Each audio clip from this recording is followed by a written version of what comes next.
పథకం రైతులకు వరమే అయినా ఆ పథకం ద్వారా భూస్వాములు రియల్ ఎస్టేట్ వ్యాపారులకు అప్పనంగా ప్రజాధనం కట్టబెడుతున్నారని ఆరోపణల నేపథ్యంలో కాంగ్రెస్ ప్రభుత్వం అలర్ట్ అయింది. ఆ పథకాన్ని పునఃసమీక్షించేందుకు కసరత్తు ప్రారంభించింది. ఈ యాసంగి సీజన్ వరకు గతంలో మాదిరిగానే ఇలాంటి పరిమితులు లేకుండా రైతు బంధు పంపిణీ చేసి వచ్చే వానాకాలం సీజన్ నుంచి 10 ఎకరాలకు పరిమితితో రైతు భరోసా పథకాన్ని అమలు చేయనున్నారు.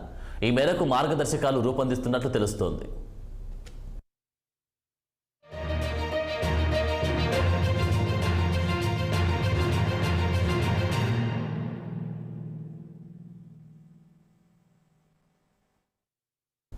వచ్చే ఖరీఫ్ నాటికి రైతు భరోసా పథకం పూర్తి స్థాయిలో అమలు కానుంది.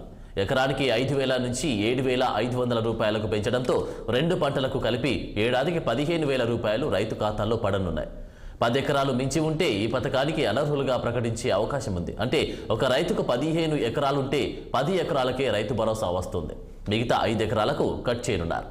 ఇక 70 లక్షల మంది లబ్ధిదారుల సంఖ్య యథాతథంగా ఉండే అవకాశం ఉంది. రైతు భరోసాతో రాష్ట్రంపై అదనపు భారం పడనుంది.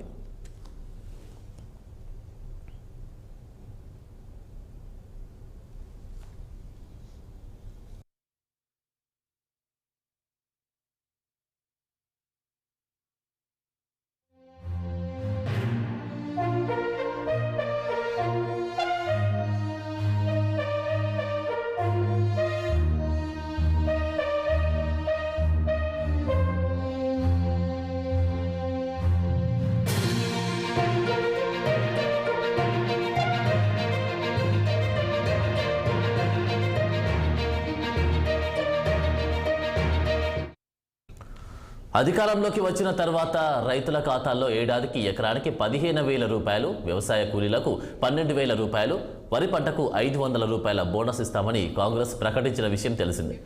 ఈ క్రమంలో నిధుల విడుదల, రైతు భరోసా పథకంపై ముఖ్యమంత్రి రేవంత్ రెడ్డి సమీక్ష నిర్వహించారు.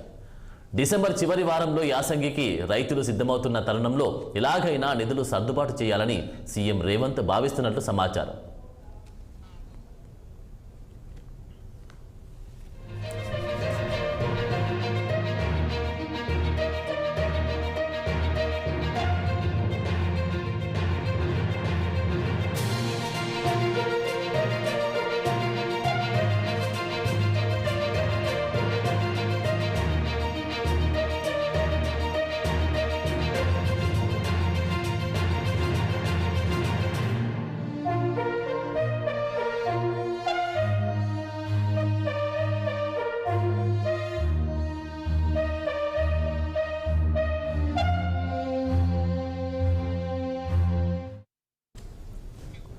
రైతు బంధు పథకం రైతులకు వరమే అయినా ఆ పథకం ద్వారా భూస్వాములు రియల్ ఎస్టేట్ వ్యాపారులకు అప్పనంగా ప్రజాధనం కట్టబెడుతున్నారని ఆరోపణల నేపథ్యంలో కాంగ్రెస్ ప్రభుత్వం అలర్ట్ అయింది.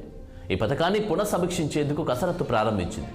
ఈ యాసంగి సీజన్ వరకు గతంలో మాదిరిగానే ఎలాంటి పరిమితులు లేకుండా రైతు బంధు పంపిణీ చేసి వచ్చే వానాకాలం సీజన్ నుంచి 10 ఎకరాల పరిమితితో రైతు భరోసా పథకాన్ని అమలు చేయనున్నారు.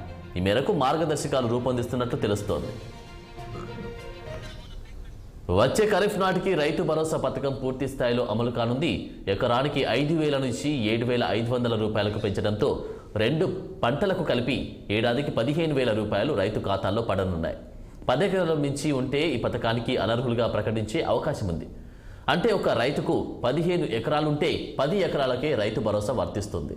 మిగతా 5 ఎకరాలకు కట్ చేయనున్నారు. ఇక 70 లక్షల మంది లబ్ధిదారుల సంఖ్య యథాతథంగా ఉండే అవకాశం ఉంది. రైతు భరోసాతో రాష్ట్రంపై అదనపు భారం పడనుంది. అధికారంలోకి వచ్చిన తర్వాత రైతుల ఖాతాల్లో ఏడాదికి ఎకరాకు 15,000 రూపాయలు, వ్యవసాయ కూలీలకు 12,000 రూపాయలు, వరి పంటకు 500 రూపాయల బోనస్ ఇస్తామని కాంగ్రెస్ ప్రకటించిన విషయం తెలిసిందే. ఈ క్రమంలో నిధుల విడుదల, రైతు భరోసా పథకంపై ముఖ్యమంత్రి రేవంత్ రెడ్డి సమీక్షా సమావేశం నిర్వహించారు. డిసెంబర్ చివరి వారంలో యాసంగికి రైతులు సిద్ధమవుతున్న తరుణంలో ఎలాగైనా నిధులు సర్దుబాటు చేయాలని సీఎం రేవంత్ భావిస్తున్నట్లు సమాచారం.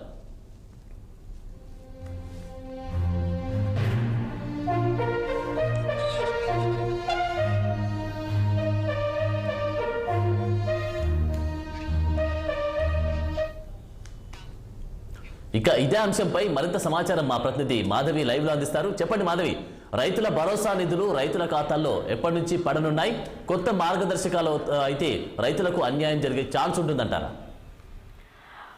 ఆనంద్, రైతు పునఃసమీక్ష గురించి కాంగ్రెస్ కసరత్తులు మొదలుపెట్టింది. అలాగే గత ప్రభుత్వంతో పోల్చుకున్నట్లయితే ఈ ప్రభుత్వానికి మాత్రం వాళ్ళు అన్యాయం చేయకుండా రైతులకి న్యాయం చేయడానికి కాంగ్రెస్ ప్రభుత్వము వాళ్ళు కృషి చేస్తూ ఉన్నారు. ఎందుకంటే గత బీఆర్ఎస్ ప్రభుత్వము ఒక సీజన్కి ఎకరాకి 5,000 చొప్పున ఇవ్వడంతో 100 ఎకరాలు ఉన్న వాళ్ళకు కూడా ఈ రైతు భరోసా అనేది అందించడం జరిగింది. సో దాన్ని చూసుకున్నట్లయితే వీళ్ళు ఇప్పుడు మన ప్రస్తుత కాంగ్రెస్ ప్రభుత్వం వచ్చేసి 10,000 నుండి 15,000కు పెంచడం జరిగింది.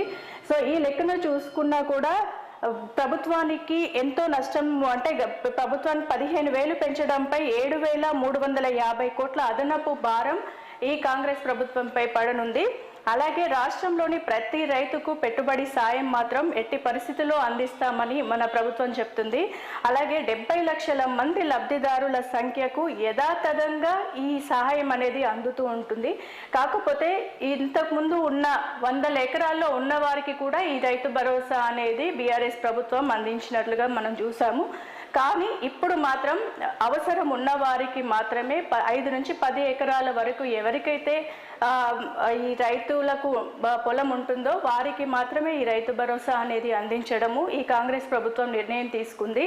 అలా అయినా సరే అదనపు భారంగానే దీనికి వెళ్తుంది. ఎందుకంటే 10,000 నుంచి 15,000కు పెంచడంతో 70 లక్షల మంది రైతులు దీనికి లబ్ధిదారులుగా ఉన్నారు.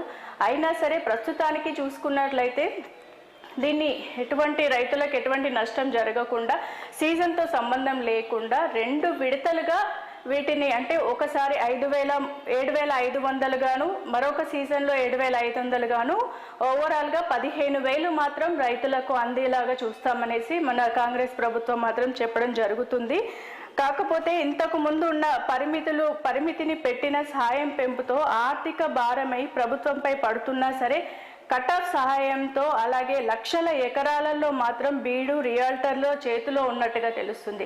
ఈ రియల్టర్స్లో ఉన్న చేతులకు కూడా వీళ్ళు పూర్తి సమీక్షలో వాళ్ళు పర్యవేక్షణ నిర్వహించి ఎవరెవరికి ఈ రైతు భరోసా జెన్యున్గా అందాలని ఉందో వారికి మాత్రం కంపల్సరీగా ఎంత 10 ఎకరాలు ఉంది, ఇప్పుడు 10 ఎకరాల నుంచి 15 ఎకరాలు ఉన్నా 100 ఎకరాలు ఉన్నా ఎన్ని ఎకరాలు ఉన్నా సరే 10 ఎకరాల వరకు ఉన్న వారికి మాత్రమే ఈ రైతు భరోసా మాత్రం అందుతుందని ప్రభుత్వం తెలియజేస్తుంది. ఆనంద్, అలాగే రైతు భరోసా పథకానికి పరిమితులు విధించిన లబ్ధిదారుల సంఖ్య మాత్రం ఏమాత్రం ఎక్కడ కూడా తగ్గినట్లుగా తెలియట్లేదు, అసలు తగ్గట్లేదు కూడా. ఎందుకంటే 70 లక్షల మంది ఆల్రెడీ ఉన్నారు. కాకపోతే ఎకరాలు ఎక్కువగా ఉండడం వల్ల ఆ ఎకరాలను మనకు కుదించి 10 ఎకరాలకు మాత్రమే చేయడం జరిగింది. కాబట్టి లబ్ధిదారులు ఎక్కడ కూడా తగ్గే అవకాశం లేదు. ఇప్పుడు చూసుకున్నట్లయితే గత ప్రభుత్వం ఎన్ని ఎకరాలు ఉన్నా కూడా రైతులకైతే రైతు బంధు ఇచ్చినటువంటి సందర్భం చూస్తున్నాం. మరి చిన్న సన్నకారు రైతులకు న్యాయం చేయాలి అనేటువంటి నిబంధనతోటి ఇప్పుడు ఎలక్ట్ అయినటువంటి కాంగ్రెస్ గవర్నమెంట్ నిర్ణయం తీసుకుంది ఏంటంటే 10 ఎకరాలు ఉంటే మాత్రమే రైతు భరోసా అందుతుంది, వారికి వర్తింపజేస్తాము. 15 ఎకరాలు ఉన్న 10 ఎకరాలకు మించి ఉంటే వర్తించదు అనేటువంటి పరిస్థితి చూస్తున్నాం. మరి దీనికి సంబంధించి చిన్న సన్నకారు రైతులకు న్యాయం చేయాలనేటువంటి నిబంధన ఫ్లూయెంట్గా, అంటే సఫిషియెంట్గా అందే అవకాశం ఉందంటారా? ఇప్పుడు దీనికి సంబంధించి 10 అబ్బో ఉన్న వాళ్ళకు ఎలా రియాక్ట్ అయ్యే అవకాశం ఉందంటే చిన్న సన్నకారు రైతుల కంటే 100 ఎకరాలు ఉన్న వాళ్ళకి లాభం ఎక్కువ చేకూరుతుంది. చిన్న సన్నకారు రైతులకు మాత్రం 1-2 ఎకరాలు ఉన్న వారు కూడా చాలా నష్టపోతున్నారు. అలాగే కౌలు రైతులు కూడా ఇలాంటి సహాయం అందకుండా ఇబ్బంది పడుతున్నారు. అలాగే కౌలు రైతులను చూసుకున్నట్లయితే కౌలు రైతులకు కానీ వాళ్ళు ఇంకా ఏదైనా చిన్న, అంటే కొన్ని గుంటల రకంగా ఉన్న వ్యవసాయ భూములపైన కూడా వీళ్ళు మరొకసారి పర్యవేక్షిస్తున్నారు. ఎవరికైతే నిజంగా అవసరం ఉంది, నిజమైన రైతు ఎవరైతే ఇక్కడ ఇబ్బందులు పడుతున్నారు అనే దాన్ని మాత్రం పూర్తిగా పర్యవేక్షిస్తున్నారు. ఆ పర్యవేక్షణలో భాగంగానే 10 నుండి 15,000 పెంపుతో 50% ఆర్థిక భారం పెరుగుతుంది ప్రభుత్వానికి.